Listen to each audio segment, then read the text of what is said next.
에스겔 4장의 말씀을 갖고 하나님의 계시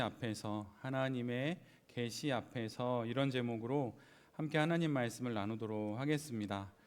지난주에 우리가 함께 보았던 것처럼 에스겔의 혀가 그의 입천장에 붙게 됩니다. 그래서 이제 그는 아무런 말도 하지 못하게 되지요. 그런데 그는 하나님의 말씀을 전해야 합니다. 마치 에스겔의 지금의 이러한 상황은 손발을 뒤로 묶어놓고 100m 달리기를 시작하라고 하는 그런 말씀과 같은 것입니다.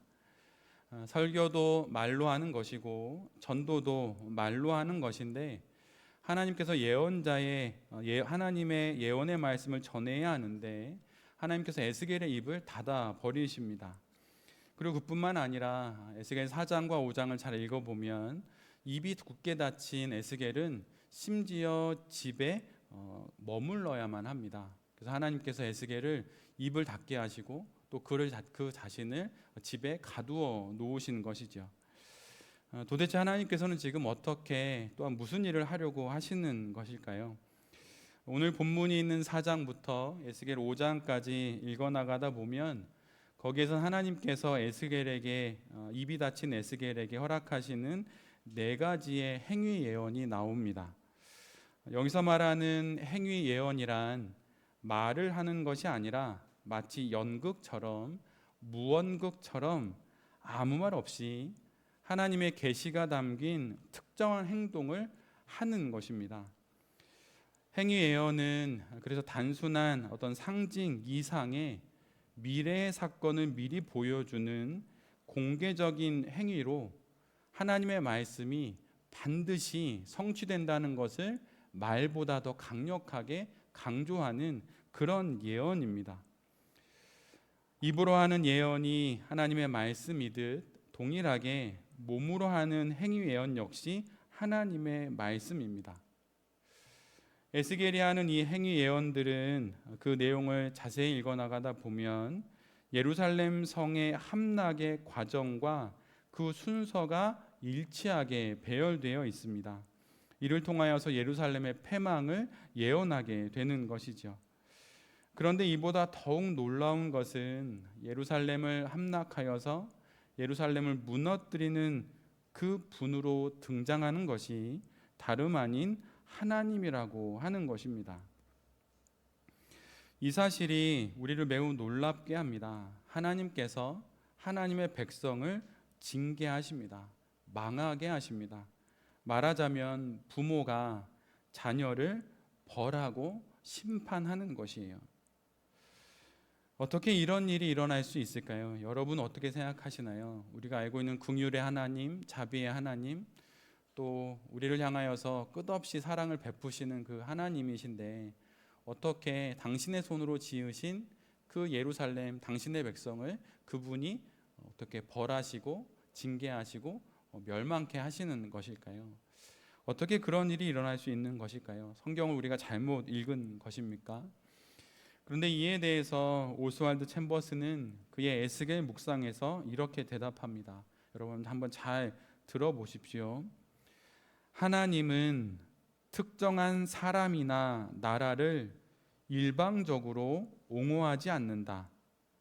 그들은 하나님의 백성이지만 그분의 백성이기를 거절했기 때문에 버림을 받았다. 어느 누구도 그가 하나님의 백성이라고 하는 그 이유 하나만으로 그의 마지막까지 그냥 보장되는 것은 아니라는 것이에요. 특정한 어느 한 사람, 어느 한 나라를 일방적으로 옹호하는 분이 하나님은 아니라는 것입니다. 아무리 하나님이 사랑을 베풀어도 긍휼과 자비를 베풀어도 그것을 거절하면 그들 역시 버림을 받는 것이에요. 여러분 이 말씀을 가슴 깊이 잘 새겨야 할 것입니다. 우리의 신앙은 너무 경직되어서도 안 되지만 너무 경박하지도 않아야 합니다.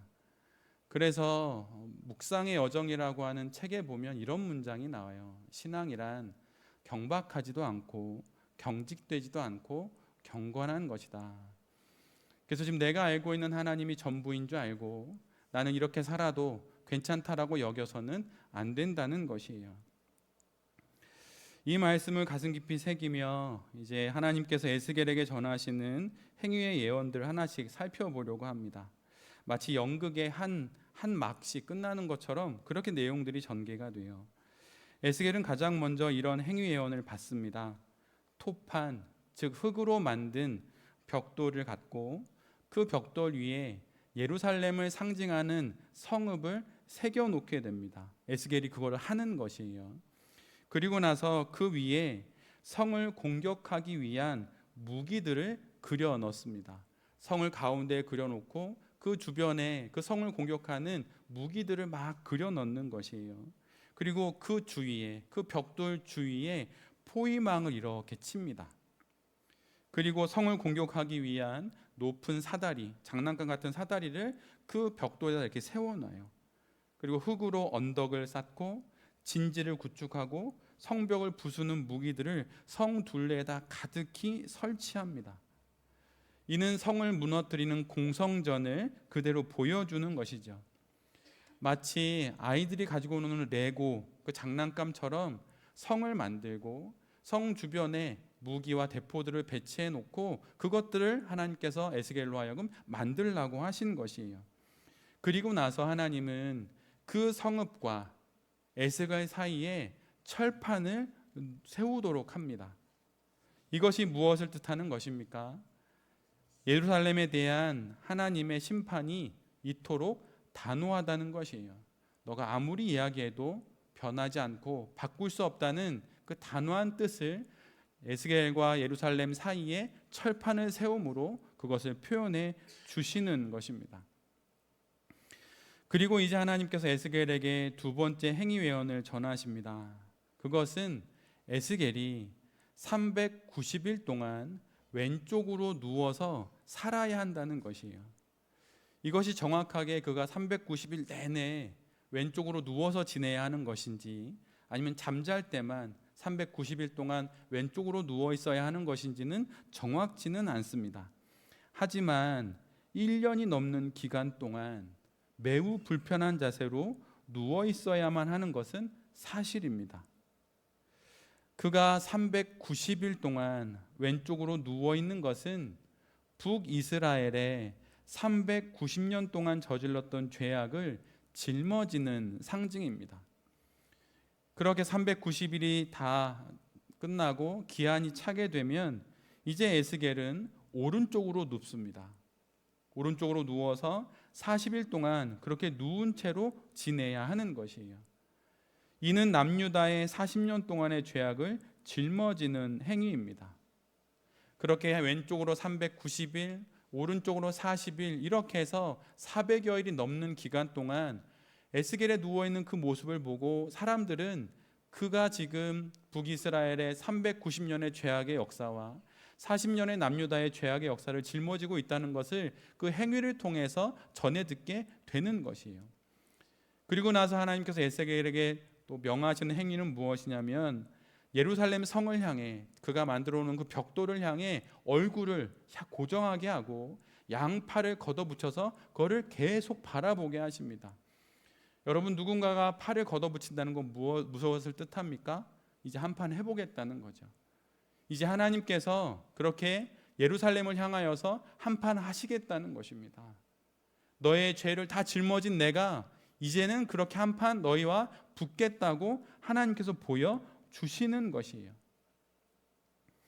그리고 세 번째 행위 예언은 포위당한 예루살렘 성 안에서 이제는 먹을 것이 떨어져서 아주 최소한의 양식만 먹으며 생명을 겨우 유지하는 예루살렘의 비극적인 상황을 예언해야 합니다. 그래서 하나님께서 오늘 우리가 읽은 것처럼 에스겔에게 곡식들을 섞어서 떡을 만들어서 그것을 먹으라고 하십니다. 근데 그 떡을 먹고 물을 마실 때 누워있는 390일 동안 그것만 먹으라고 말씀하셨어요. 근데 그 먹는 양이 떡은 20세겔 정도고 물은 6분의 1 흰입니다. 이를 현재 단위로 합산하면 환산을 해보면 빵으로 말하면 260g 정도 되는 빵이나 밥이 되고 물로 말하면 630ml입니다. 그래서 말하자면 햇반 하나랑 500ml 삼다수 그거 하나만 먹으라는 것이에요. 근데 이것이 에스겔이 400여일이 넘는 기간 동안 그가 매일 먹는 유일한 양식이었습니다. 에스겔이 몇 살입니까? 30살입니다. 건장한 남성인 에스겔이 먹기에는 턱없이 부족한 양이지요. 그런데 이것이 바로 앞으로 닥치게 될 예루살렘의 현실인 것입니다. 그런데 하나님의 말씀은 여기서 그치지 않고 에스겔에게 빵을 구워서 먹되 사람들이 모두 보는 앞에서 인분으로 불을 피워서 구워 먹으라고 말합니다. 뒤이어 하나님은 이 의미를 이렇게 말씀해 주십니다. 주님께서 또 말씀하셨다. 내가 이스라엘 자손을 다른 민족들 속으로 내쫓으면 그들이 거기에서 이와 같이 더러운 빵을 먹을 것이다. 패망한 이스라엘이 다른 민족들이 다 보는 상황에서 인분에 구워 먹는 그 빵처럼 이렇게 더러운 빵을 먹는 그런 비참한 신세가 될 것이라고 하나님께서 에스겔의 행위예언을 통해서 전해 주시는 것이에요. 근데 오늘 본문을 보면 그때 에스겔이 하나님께 사정을 하죠. 하나님, 저는 도저히 그렇게까지는 못하겠습니다. 제가 지금껏 더러운 것, 물려 죽은 것, 그런 음식을 먹은 적이 한 번도 없는데 하나님, 제가 어찌 인분에다가 빵을 구워 먹습니까? 이렇게 하나님께 사정을 합니다. 그러니까 하나님께서 그러면 인분 대신 쇠똥을 사용해라 이렇게 말씀하세요. 그게 그거 아닌가 이렇게 생각이 들지요. 근데 사실은 그게 아니고 지금도 아프리카나 이런 데 가보면 쇠똥을 구워서 이렇게 밥을 해 먹지요. 그것처럼 에스겔 시대에도 쇠똥이 연료였습니다. 그것에 구워서 먹어라. 그 정도는 내가 양해해 주겠다. 이렇게 말씀하시는 것이에요. 그리고 5장으로 넘어가면 마지막 행위회원이 등장합니다. 예루살렘 성을 흙 벽돌에 그려서 함락을 예언하고 아주 소량의 음식을 먹으며 지내는 에스겔을 통해서 이제 예루살렘이 멸망하여 정말 기근과 궁핍을 겪게 될 것이다 말씀하신 그 하나님은 이제 에스겔로 하여금 그의 머리카락과 수염을 자르게 합니다. 그래서 그거를 저울에 재어서 3등분하게 해요. 그리고 한 움큼 에스겔이 손에 쥐고 그것을 성 안으로 가지고 들어가서 그것을 불에 태웁니다. 그리고 또 한 움큼을 쥐어서 이건 성 주위에 나가서 칼로 그것을 내리칩니다. 그리고 마지막 남은 3분의 1은 들고서 성 밖으로 나아가서 성 밖에서 흩트게 됩니다. 앞서 보여주신 행위 예언에서 보았듯이 포위되어 기근과 궁핍으로 인해 모든 힘이 소진된 예루살렘은 바로 이 머리카락과 수염의 이 행위 예언처럼 침략군에 의해서 성벽이 뚫리고 무너져서 완전히 점령을 당하게 됩니다. 그래서 에스겔의 머리카락과 수염처럼 예루살렘 백성들의 3분의 1은 불에 타서 죽고 3분의 1은 칼에 베어서 죽고 3분의 1은 사방으로 흩어져서 도망가다가 포로로 끌려가게 되는 것입니다. 이 패망의 심판에서 벗어나거나 도망칠 수 있는 사람이 아무도 없다는 것이에요. 성 안에서는 불타서 죽고 성 주위에서는 칼에 맞아 죽고 성 밖에 도망가서도 붙잡혀서 포로로 끌려가므로 결국은 다 죽게 된다는 것입니다. 이 말씀은 열왕기하 25장을 보면 역사 속에서 그대로 이루어집니다. 바빌로니아 군대의 1년 6개월 동안의 포위 공격 속에서 예루살렘은 주전 586년 양식과 물이 다 바닥나서 전투력을 상실하고 결국은 함락됩니다. 점령군의 약탈과 또 피해 보복에 넘겨진 예루살렘은 한 달이 지나 결국은 불바다가 되고 성벽은 무너지고 성중에 남아있던 사람들은 바빌로니아로 끌려가 포로가 됩니다. 여기까지가 하나님께서 에스겔에게 전하라 하신 행위 예언의 내용들입니다. 예루살렘의 패망이 이처럼 코앞에 있는 것이에요. 곧 이방 민족과 나라들이 예루살렘을 침공할 것입니다. 그런데 여러분, 정말 놀라운 것은 그럼에도 불구하고 예루살렘의 백성들은 그 악함에서 떠나지 않는다는 것이에요. 하나님의 규례를 지키지를 않습니다. 그리고 성경을 보면 오히려 이방 사람들보다 더 하나님의 율례를 지키지 않는다고 말해요. 이방 사람들이 하나님의 규례를 알고 율법을 알면 얼마나 잘 알겠습니까? 근데 아무것도 모르는 그들보다 하나님의 율례의 내용들을 더 잘 안 지키는 백성들이 바로 이스라엘 백성들이 되었다는 것이에요. 하나님의 말씀을 거역하고 말씀을 준수하지 않습니다. 그리고 결국 이것이 하나님의 심판의 필연성과 합당함의 증거가 되어서 하나님의 심판이 예루살렘에 임하게 되는 것이죠. 예루살렘은 왜 멸망하는 것입니까? 그들은 왜 패망하고 마는 것입니까? 하나님 때문이 아니에요. 전적으로 예루살렘과 그 백성들의 선택이고 그 선택의 결과입니다. 그래서 이제 하나님께서 예루살렘을 대적하시게 된 것이에요. 문나라가 보는 앞에서, 모든 나라가 보는 앞에서 하나님과 하나님의 백성이 서로 대적이 되어서 싸우는 일이 벌어지게 된 것입니다. 에스겔 5장 8절로 9절에 그래서 하나님이 이렇게 말씀하십니다. 내가 친히 너희를 대적하겠다. 그리고 뭇 이방 사람이 보는 앞에서 내가 너희 가운데 벌을 내리겠다. 너희의 온갖 역겨운 일들 때문에 전에도 없었고 앞으로도 다시는 없을 그런 일을 내가 너희 가운데서 일으키겠다. 전례를 찾아볼 수 없는 패망이 하나님의 백성인 예루살렘에 임합니다. 전무후무한 형벌이 예루살렘에 내려져서 결국은 패망하고 맙니다. 이런 일을 모두 겪고 난 이후 그 상황을 5장 13절은 이렇게 기록해요. 그들은 비로소 나 주가 질투하기 때문에 그와 같이 말하였다는 것을 알게 될 것이다. 이 모든 일을 다 겪고 나서야, 그 모든 어려움과 기근과 핍박과 패망이 끝나고 나서야, 그때야 비로소 하나님이 이 모든 일을 행하셨다는 것을 알게 되고 하나님을 섬기지 않아 이 모든 일이 벌어졌다는 것을 알게 된다고 성경은 기록하고 있어요. 모든 것을 겪은 후에야 예루살렘과 그 백성들은 이 모든 일들이 하나님을 섬기지 않았기 때문임을 알게 됩니다. 참으로 어리석고 참으로 안타까운 일입니다. 겪어야만 아는 것일까요?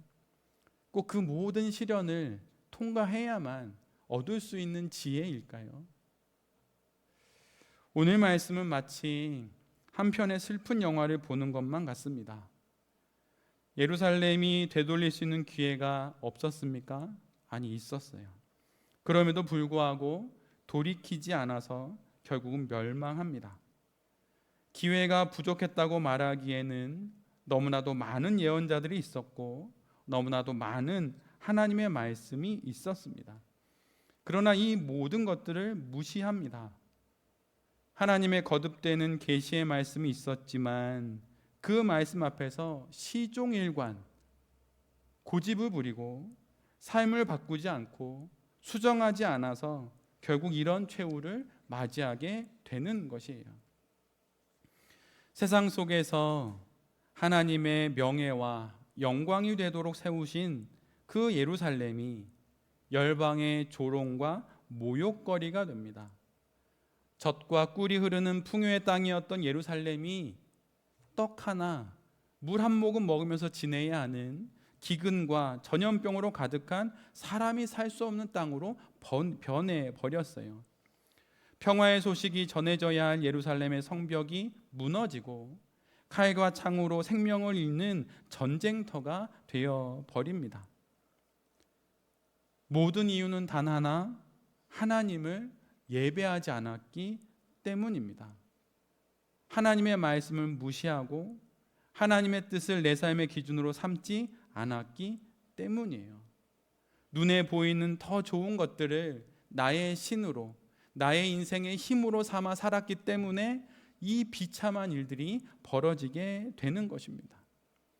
하나님을 멸시함으로 스스로 멸망하게 된 것이에요. 세상의 비유로 말하자면 바람을 핀 것입니다.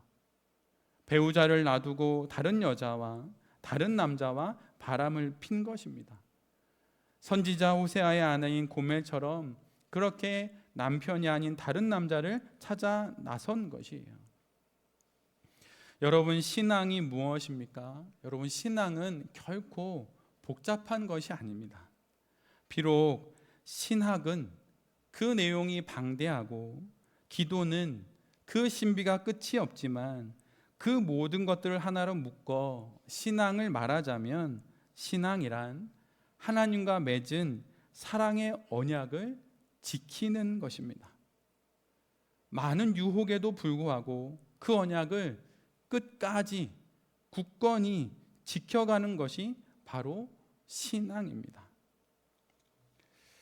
톨스토이가 이런 말을 했어요. 그는 결혼에 관련된 글도 많이 썼는데 그가 결혼에 관련돼서 썼던 글 중에 이런 문장이 있습니다. 행복한 결혼 생활에서 중요한 것은 서로 얼마나 잘 맞는가 보다 서로의 다른 점을 어떻게 극복해 나가는가에 달려 있다. 이렇게 그는 말했습니다. 여러분 한번 생각해 보십시오. 하나님과 우리가 비록 언약은 맺었지만 얼마나 다릅니까? 정말 많이 다릅니다. 보통 다른 게 아니에요. 그런데 그 하나님이 우리와 언약을 맺으시고 우리와의 그 언약을 지키시기 위해 우리와의 다른 점을 극복하시기 위해 하신 일이 있습니다. 바로 우리와 같은 사람이 되신 것이에요. 우리가 곧 맞이할 성탄절에 그 성육신 사건이 바로 그것입니다. 하나님은 하나님과 우리의 다른 점을 우리가 되어 주어 주셔서까지 극복하고자 하셨습니다. 그렇다면 우리는 어떻게 해야 할까요? 하나님처럼 우리가 하나님이 되어 볼 수는 없습니다. 그러나 할 수 있는 것은 우리도 하나님의 마음을 가져보는 것입니다. 하나님께서 우리를 보시면 어떤 마음을 갖게 되실지를 생각해 보는 것이에요. 성경에서 가장 부러운 사람, 물론 그의 삶이 다 부럽지는 않지만 그가 들었던 하나님의 어떤 한 문장이 정말 부러운데 그것은 바로 다윗입니다. 다윗은 하나님으로부터 가장 큰 칭찬을 받게 되죠. 사도행전 13장 22절의 말씀을 제가 개역 한글로 읽어드립니다. 다윗을 왕으로 세우시고 증거하여 가라사대 내가 이새의 아들 다윗을 만나니 내 마음에 합한 사람이라 내 뜻을 다 이루게 하리라.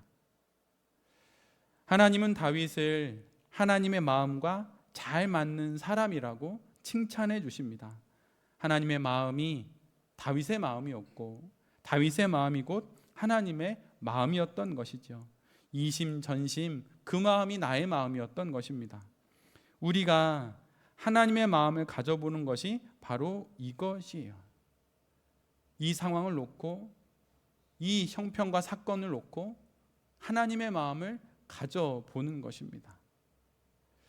여기 계신 분들 중에 저와 영성일기 모임을 하셨던 분들이 계십니다. 영성일기가 무엇인가요? 하루를 마치며 하루의 일과를 한번 다 회상해 보면서 하나님을 떠올렸던 순간들, 하나님과 가장 가까웠던 순간들을 성찰하고 기록하는 것입니다. 그리고 그런 시간들이 조금씩 더 많아지게 하는 것이죠. 그런 시간이 많아지면 많아질수록 결국 우리는 하나님과 합이 잘 맞는 사람이 되는 것이에요. 다윗처럼 하나님과 마음이 합한 사람이 되는 것이죠. 왜 우리가 자꾸 세상과 합을 맞추려고 하고 아니면 지난 과거의 내 자신과 짝을 이루어서 변하지 않으려고 하는 것일까요? 그것은 하나님과 합을 맞추려 하지 않기 때문이에요. 하나님과 합을 맞춘 이들이 바로 성경에 기록된 믿음의 사람들입니다. 아브람은 하나님과 마음을 맞추려다가 결국 믿음의 조상이 됩니다. 모세는 하나님의 마음에 합한 사람이 되려다가 이스라엘 백성들을 이끄는 위대한 지도자가 됩니다. 바울은 하나님 마음에 자신을 맞추다가 결국은 위대한 사도가 됩니다. 그래서 아브람은 아브라함으로, 모세는 도망자에서 이스라엘의 지도자로, 바울은 핍박자에서 복음의 전도자로 되는 것입니다. 변화가 일어난 것이지요. 여러분, 성화가 무엇입니까? 성화는 다른 말로 하자면 거룩한 변화입니다. 여러분이 해오던 대로 여러분 이후로 살아가시면 안 됩니다. 여러분이 해보지 않은 거룩한 삶을 살아가셔야 하는 것이에요.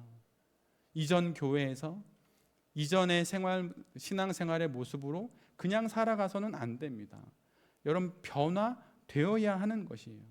그런데 한 영혼이 가장 크게 변하는 것은 하나님과 마음을 합하면서 일어나는 일들입니다. 청년 시절에 교회 안에서 유행했던 영어 문장이 있었어요. What would Jesus do?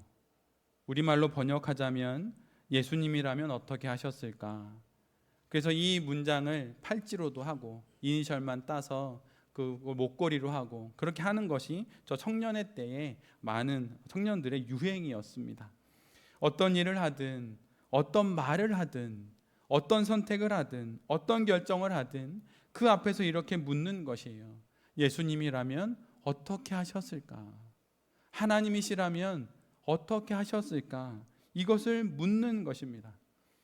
이 질문을 날마다 스스로에게 던지고 또한 대답함으로 우리는 오늘 본문에 패망하는 예루살렘이 아니라 거룩한 성 예루살렘으로서 이 땅의 삶을 살아갈 수 있게 되는 것입니다. 하나님의 계시가 부족한 것도 아니고 하나님의 말씀이 이해하기 어려운 것도 아닙니다. 이 단 하나의 마음, 하나님이라면 어떻게 하셨을까? 나는 어떻게 하나님 마음에 합한 사람이 될까라고 하는 그 생각으로 인생을 살아간다면 분명 우리는 이 땅 가운데서 아름다운 인생을 살아갈 수 있게 될 것입니다. 오늘 에스겔을 통해 우리에게 보여주시는 하나님의 이 계시 앞에서 우리의 마음을 다잡아 볼 수 있기를 간절히 기도합니다. 저는 사실 우리 교회 성도님들이 정말 많이 변하셨으면 좋겠어요. 목회자로서 제가 무엇을 바라겠습니까? 이전 교회와는 다른 모습이 되기를 전 원해요. 제가 알고 있었던 2년, 3년 전의 여러분 모습 말고 그 다른 모습으로 2026년이 되고 2027년이 되기를 간절히 바랍니다. 목회자가 되어 바라는 건 그거밖에 없어요. 그 변화를 위해 우리 모두가 이렇게 함께 모여 있는 것입니다. 우리가 마땅히 있어야 하는 그 자리, 하나님 앞이라고 하는 그 자리에 머물면서 하나님의 마음은 어떤 것인지, 하나님의 생각은 무엇인지 헤아려 보면서 거룩한 변화를 통해 아름다운 인생을 살아가는 우리 모두가 되기를 간절히 바랍니다. 우리가 있어야 하는 자리, 우리가 우리로서 살 수 있는 유일한 자리인 하나님 앞으로 나아가라고 하는 그 출발 신호로 오늘의 말씀을 받는 우리 모두가 되기를 간절히 기도합니다.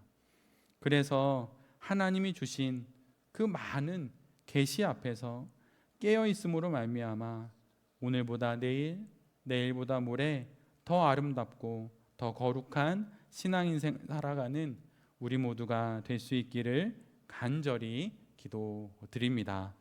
아멘.